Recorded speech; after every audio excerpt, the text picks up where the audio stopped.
This is Dr. Herbert Harris, and this is Success Mentorship class number 209. And our topic for today is discipline in challenging times. Discipline in challenging times. As you know, our topics are based on our book, The 12 Universal Laws of Success. And today we are looking at chapter, The Law of Focus, pages 124, 125, for those who follow along in the book.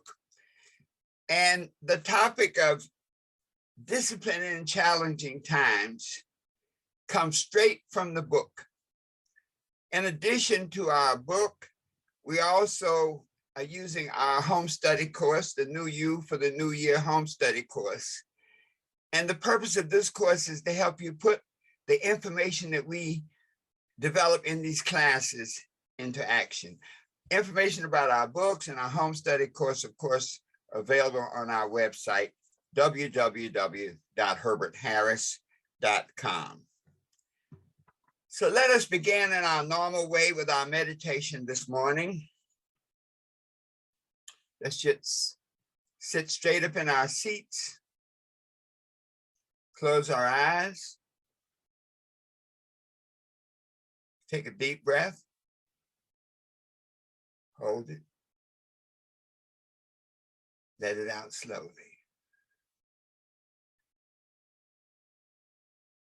Take a deep breath, hold it, let it out slowly.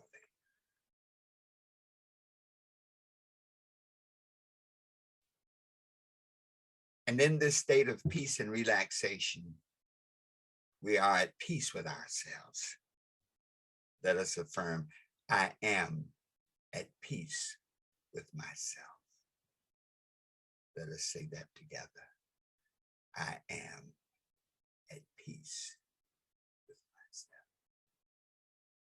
Just let that peace sink in. Take a deep breath. Slowly.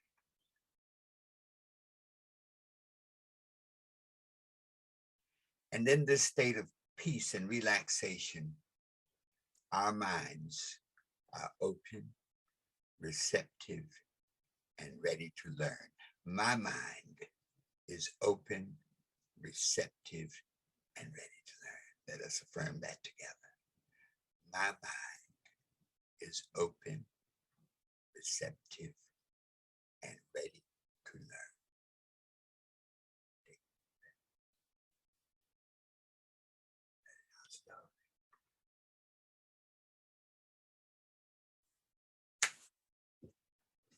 So it is.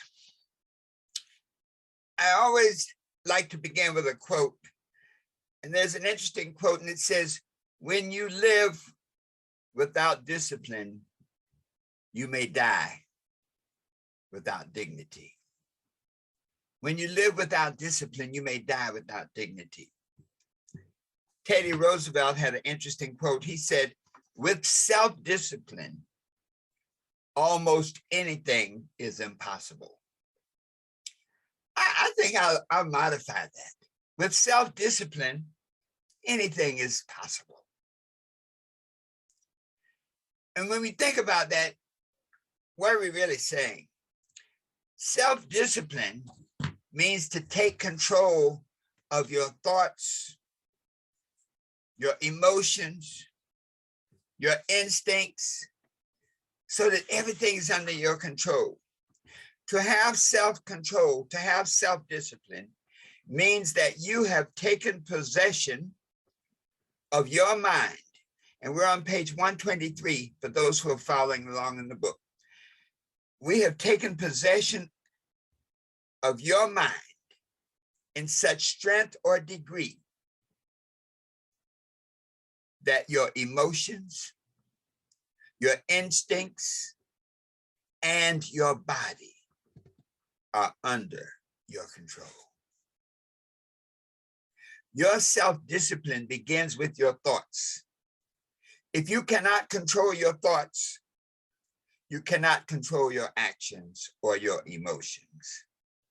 When you have control over your thoughts, you can never be mastered by others. You will always be able to take possession of whatever you are entitled to or deserve or desire. So this idea of self-discipline is a profound one, because with self-discipline, literally you take control of your thoughts, and we know, applying the laws of success, your world evolves out of your thoughts. The first law of success says, a mind shall have whatsoever it thinks in its heart. So whatever you're experiencing in life is a result of your thoughts. Your thoughts are the seeds for your life experiences. When we put this in the context now of challenging times and say, well, what are challenging times? Challenging times are times when the external world, you see, there are two worlds. There's the internal world, that world that exists inside you, inside your thoughts, inside your emotions, inside your habits, inside your relationships. The internal world, the you. And then there's the external world. And so challenging times are times where the external world are unpleasant. The external world creates fear, creates doubt, creates anxiety, creates stress. Now, we have just gone through a very a challenging period with the pandemic, because here the external world was literally out of control. Although we did not have control over that external world, we did have control over our response to it, and therefore control over our choices. It all boils down to choice. The scripture says, choose this day whom you will serve.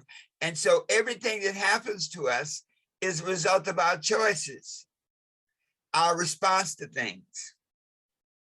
So the external world, when we say challenging times, this means that the external world is behaving in a way that may not be congruent with our expectations for how we would like our life to be. The beauty of self-discipline, though, is that you have the ability to determine how you respond to that external world. And today we're going to talk about the tools that you have to respond to the external world. And your most profound tool is the tool of self-discipline, the habit of self-discipline, the habit of being in control of your life. This pandemic gave us a chance to be isolated. And when many of us were isolated, we had to spend time with ourselves. And one of the things we realized, that many of us were not clear on ourselves. We've been going through the motions of life, almost like machines, going to work, coming home, buying groceries, buying this. But being alone in that pandemic state gave us a chance to look in the mirror and say, wow, this is the most important person in my life. What are you thinking? What are you feeling?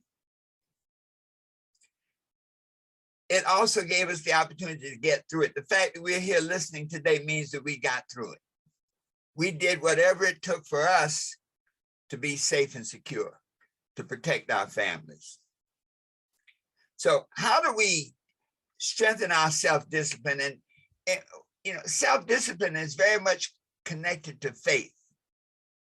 Because if you don't have faith in yourself and faith in the process, then it's difficult to have self-discipline. So let's lay out a foundation now in which we can understand self-discipline and see how to use it to face whatever comes our way. First principle is this, that no matter what is going on in the external world, even that will pass away. No matter, and the model is there, even on the darkest night. There are nights when you go out and you can't see a thing.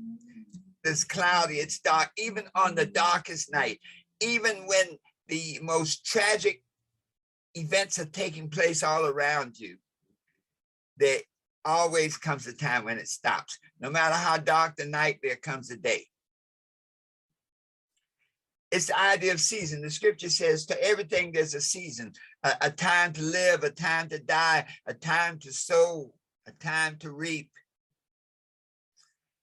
As a result, the thought of life, how do we deal with the external world, the challenging things that will surely be coming our way? When we look at the things going on right now, the war, the pandemic, the weather, when we look at the things going on right now, we can see that the external world is going to, I like to call it a weed state of consciousness.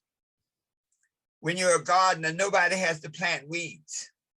But if you till your garden, if you clean up your garden and you remove all the weeds and simply plant flowers, when you come back, weeds will be there. Nobody has to plant weeds. It's a negative manifestation in the yin-yang evolution of existence. So to know that no matter how bad the circumstances around us, that even this will pass away. Nothing lasts forever. Bad times, nor good times. But the idea of self-discipline is that you are able to navigate through all times, bad or good, to create the life of your dreams. So those who are listening today, I'm sure that many of us are going through some challenging times, financial times, personal relationship times. And the beauty of self-discipline is that if you take control of your life, take control of your thoughts, then you can respond to whatever's going on in the external world in a way that will benefit you, that you are always able to climb the mountain of reality, the mountain of life. There may be boulders, there may be cliffs, but you are always capable of doing that. So once we accept that, there's a beautiful quote that I'd like to share, Gary Blair, and it gives a good context to self-discipline. And it says that self-discipline is an act of cultivation. It's a state of mind, but it's an act. You do self-discipline. You take action on self-discipline.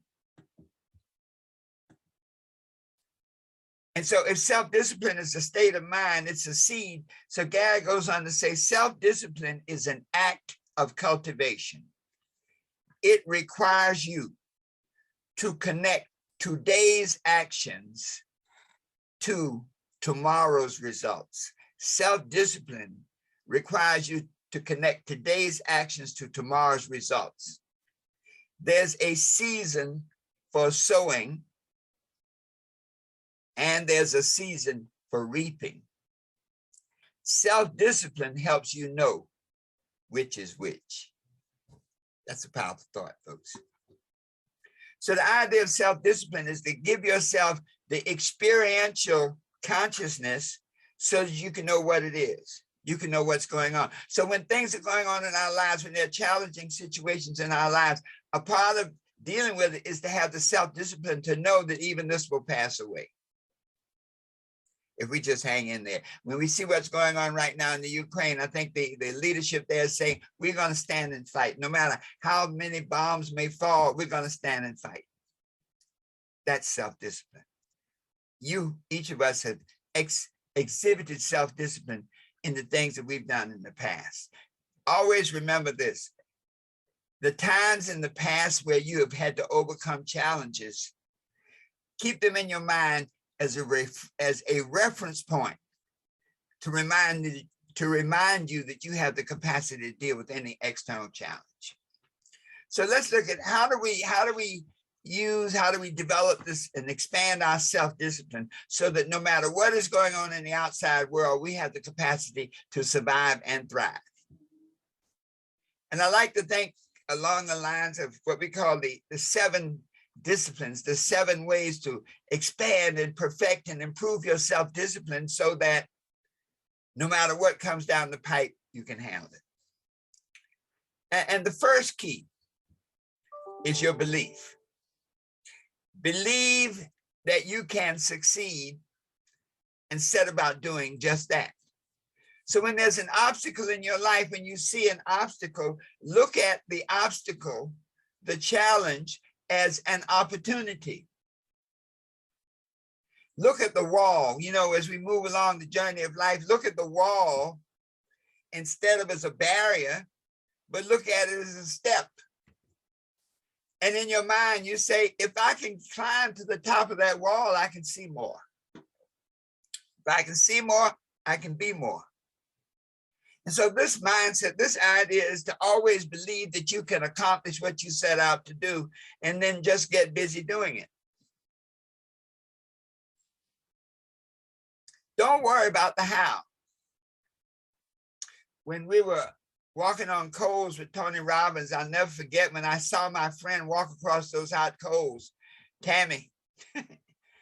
When she walked across those hot coals, I'm like, wow, this is crazy. How is that happening? But then when I took the mindset and followed Tony's instructions, he said, get yourself a mantra, visualize it, and walk steady. He said, now don't carry on the hot coals, you keep walking. And so my mantra was cool moss. And I just looked up cool moss, and walked across 16 feet of hot coals. When you believe that you can succeed no matter what, you create a vibration that helps manifest that you're seeking. To believe that you can succeed requires faith. Faith in your abilities, and it also requires courage. You can have faith. Faith is the substance of things hoped for and the evidence of things not seen. But the scripture says faith without works is dead. So you don't not only have to have faith that you can accomplish whatever it is and face the challenge, but you must also take action to do so. Number 2, learn to roll with the punches. When you're in a challenging time, it means that the external world is going through what it goes through. The weeds are growing. You didn't plant them, but you've got to pull them up. Okay. So in our lives right now, those who are listening today, are there some weeds in your life? If there's some weeds in your life, weeds may be people around you who are not good for you. Weeds may be bad habits that are undermining your progress. Weeds may be feelings of inadequacy and insecurity. Weeds may be negative thoughts of lack and limitation. Are there some weeds in your life that you need to pull up? Do so. Pull up the weeds that are holding you back. When you learn to roll with the punches, you say, whatever the weeds are, I can deal with it. Don't give in to the pressures. The essence of challenge is that it creates stress and anxiety. Don't give in to it. Don't sweat the small stuff. People can be so caught up in small things. They say, well, it may be small to you, but it's not small to me. Well, that may well be. But in your own judgment, step back for a moment and look at whatever the obstacle, whatever the challenge that's confronting you, and analyze it. Look at it. If there's a great big lion there attempting to eat you up, then you see it as a lion. You say, okay, let me deal with that. Let me hide. Let me take some type of strategic action.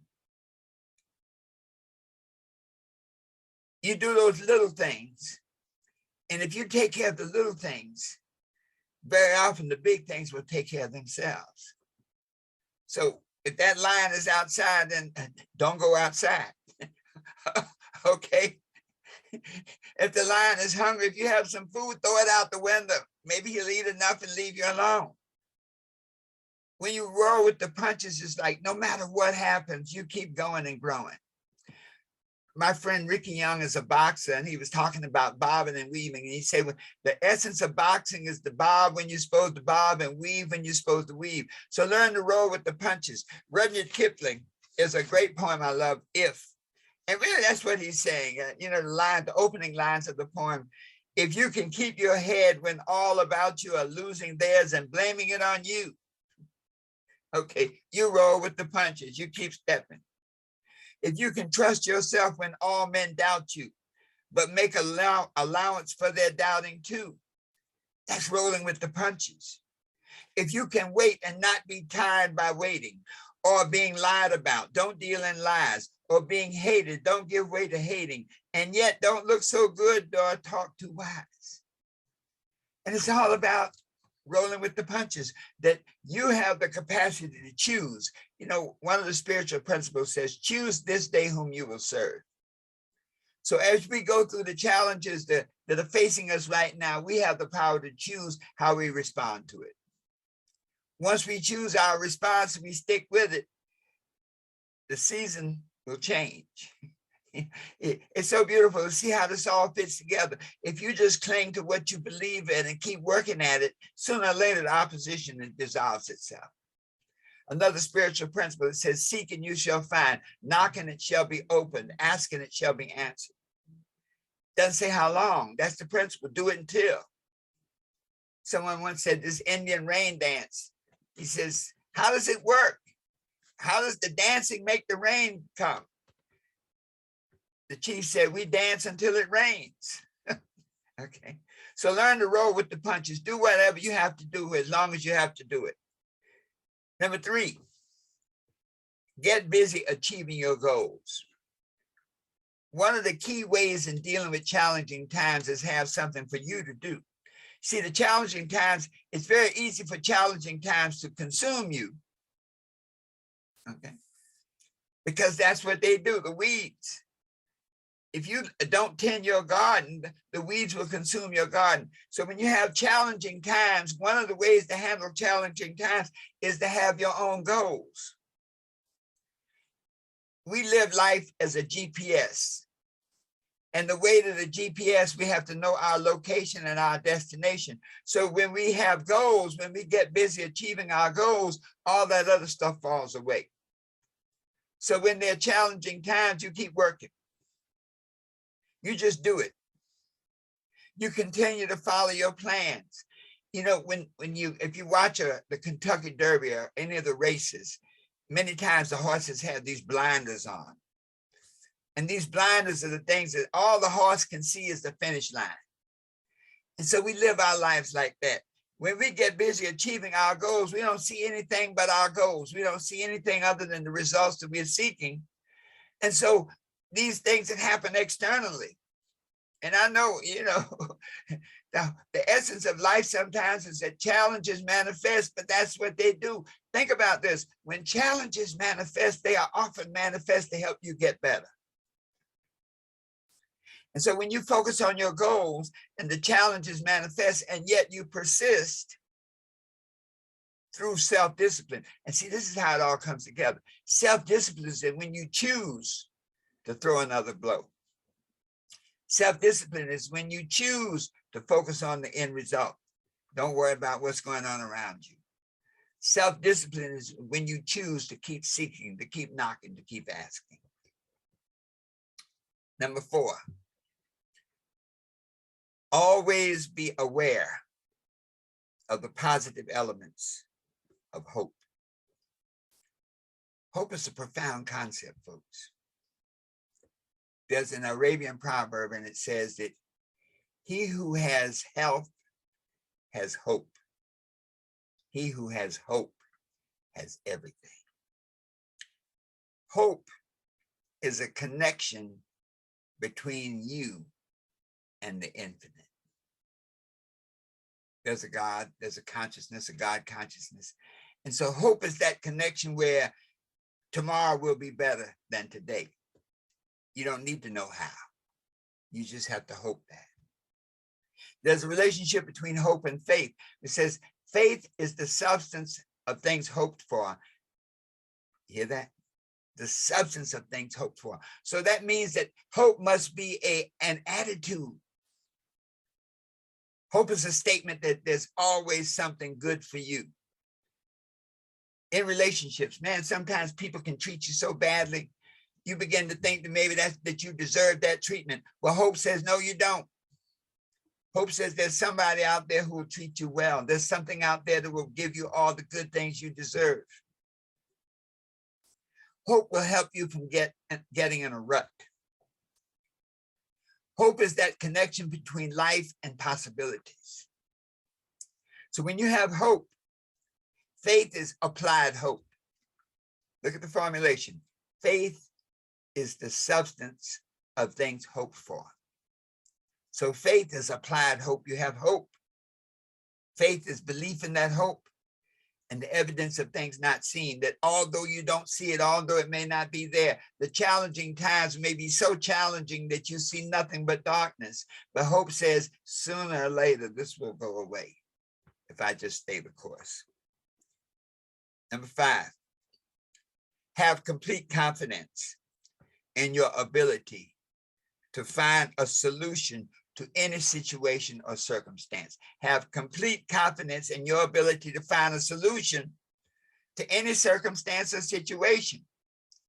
So then when things confront you, your question is, you know that you know that you know.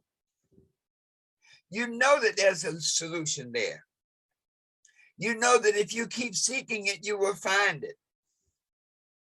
Sometimes you have to reformulate and repackage the situation, your interpretation of it, to facilitate the solution. So when you're faced with a wall, the question might be, rather than, oh my goodness, there's a wall stopping me from going to my destination, the question be, how can I use this wall to get better? How can I use this wall to move me closer to my goals? That's why those goals are so important, because if you have no goals, then there's no frame of reference. How can I complete this task and enjoy the experience? You know, there's some people, they just labor at things. I mean, if they're doing good things, they make it look so hard. The other people that make it look so easy. It's all about that confidence in yourself, your ability to find a solution no matter what. The principle of seeking is like priming the pump. Seeking you shall find. Doesn't tell you how long.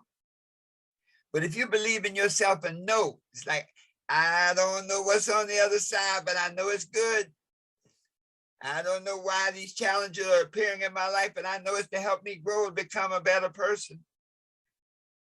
Sometimes you meet really mean people that remind you how great you are. Number 6, keep going and growing. To recognize that success in life is an evolutionary process. And so every challenge that you are confronted with is for a purpose, to make you go and grow. So if you're excited about every day, you know, no matter what comes your way, if it's a big challenge, hey, I'm looking forward to this. I'm Daniel. And whatever Goliath rolls out each day, you say, I know I can beat you. I know I can take you down based on what I know, because I know that I know that I know. Based on how I feel I can win. Based on what I do, I have the capacity to keep knocking, to keep seeking, to keep asking. And finally, that 7th key is to be a self-starter. Nobody's going to finance your elevation.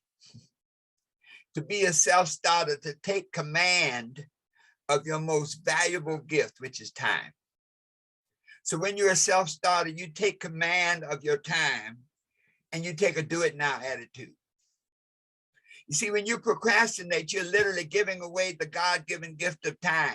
Each of us has the same number of hours in a day, the same number of minutes in an hour, the same number of seconds in a minute. That's God's gift to us. What we do with that is our gift to God. So when we're a self-starter, we don't wait for somebody else to ring the bell. You know, those of us who are parents, we see many times when our children, our young people are waiting for somebody. Nobody's helping me. Nobody wants to open the door for me. But when you're a self-starter, if nobody wants to open the door, cut a new one.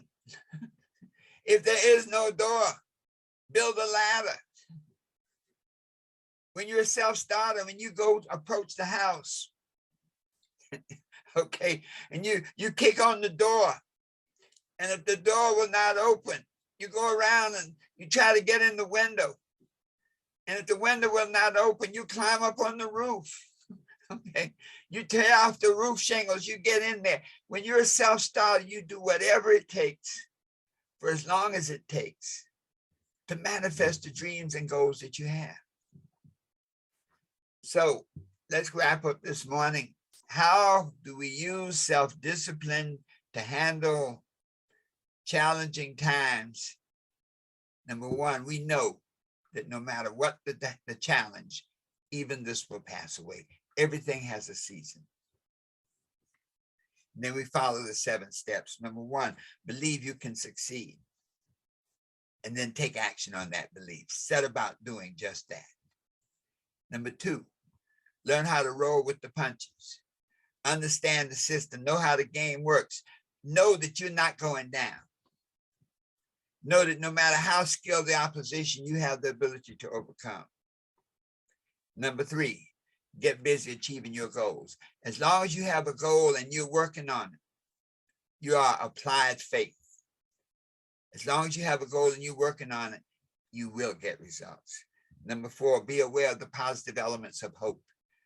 That no matter how dark it is, that always know that there's something good for you out there. Number 5, confidence. Have confidence in your ability to always find a solution, to always win, to always be victorious, no matter what situation or circumstance. Number 6, to keep going and growing, to recognize that it's an evolutionary process, that there's a reason for every obstacle, there's a reason for every challenge, is to help you grow. That the external world does what it does. It's a weed. Sometimes it's a flower. But you do what you do. Pursue your goals. And finally, number 7, to be a self-starter, to be self-motivated, to let the inside spirit, your desire to realize your goals, to achieve your goals, to realize your vision, and to become one with your purpose. When you know that you were put here for divine purpose, to fulfill a divine mission, then you can be more committed to getting it done. And you can do these things. You can use self-discipline as your most powerful tool to help you be what you want to be, do what you want to do, and have whatever you want to have, always knowing that the best is yet to come. So it is.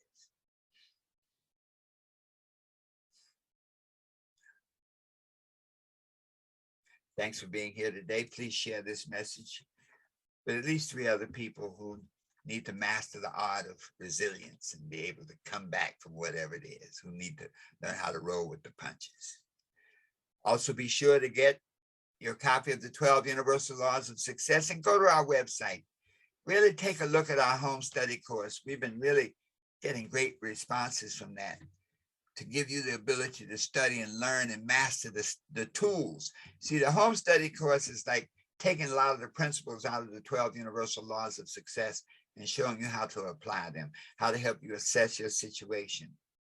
You know, wherever you are right now in your life, it's important that you face up to the facts and to recognize where you are, what are your strengths, what are your weaknesses. It helps you deal with the changes you have to make.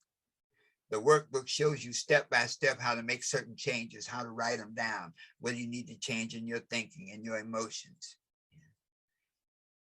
Show you how to set new goals and objectives, how to set goals in the different areas of your life, your personal goals, your family goals, that when you can isolate them and do them one by one, you have a greater capacity to focus on them and get them happening and make them happen. And then finally, lesson number 4, which really talks about taking action. And that's why this one is so important. Lesson number 4 does not work unless you have self-discipline, unless you're able to make the choices necessary for your success. So once again, folks, thanks so much for being with us. Share this broadcast. Visit our website, www.herbertharris.com. And whatever you do, always remember that you can be what you want to be. You can do what you want to do. You can have whatever you want to have, always knowing that the best is yet to come. So it is.